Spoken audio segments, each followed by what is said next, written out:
முதலமைச்சர் செல்வி ஜெயலலிதா ஆணைக்கிணங்க மாவட்ட மத்திய கூட்டுறவு வங்கிகளின் மேலாண்மை இயக்குநர்கள் பங்கேற்ற ஆய்வுக் கூட்டம் சென்னையில் இன்று நடைபெற்றது.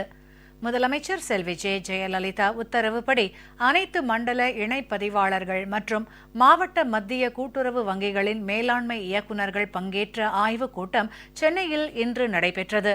சிறு குறு விவசாயிகள் கூட்டுறவு நிறுவனங்களில் பயிர்க்கடனாக பெற்ற சுமார் 5,780 கோடி ரூபாய் பயிர்க்கடனை முதலமைச்சர் செல்வி ஜெயலலிதா தள்ளுபடி செய்து ஆணையிட்டார். அதன்படி பயிர்க்கடனை தள்ளுபடி செய்யும் நடவடிக்கைகளை விரைந்து முடிக்க அதிகாரிகளுக்கு அமைச்சர் திரு செல்லூர் கே ராஜு அறிவுறுத்தினார்.